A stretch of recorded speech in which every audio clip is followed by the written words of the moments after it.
Hola, soy Krishna VR, especialista en fotografía de retrato y fine art. He tenido la oportunidad de trabajar para marcas como Adobe Latinoamérica, Wacom, Motorola y Chiglam.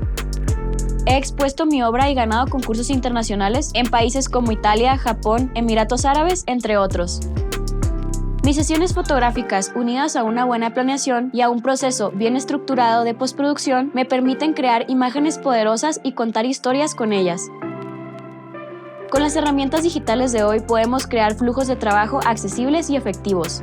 Photoshop ha sido el aliado perfecto para obtener resultados estéticos precisos e ilimitados, y gracias a la libertad que me da, puedo fortalecer mi estilo pictórico y surrealista con recursos mínimos. En este curso de doméstica aprenderás a desarrollar proyectos de fotocomposición en Photoshop desde cero para que todo lo que imaginas en tu cabeza cobre vida en una fotografía.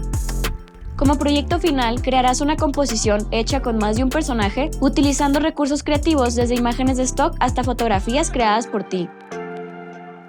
Primero, te hablaré sobre la historia de la fotocomposición. Veremos algunos de sus precursores y analizaremos sus técnicas.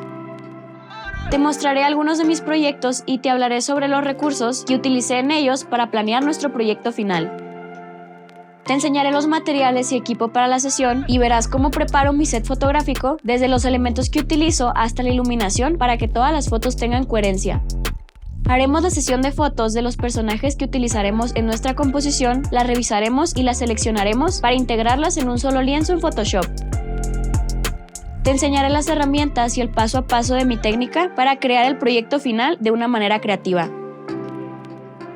Agregaremos imágenes de stock y fondos, así como la iluminación, sombras y texturas para la piel, de la cual te mostraré un acabado de piel tersa y perfecta para una versión editorial, hasta una piel plastificada y de porcelana para un toque surreal y fantasioso. Trabajaremos sobre la piel, cabello, ojos y vestuario hasta que luzcan integrados de una manera interesante.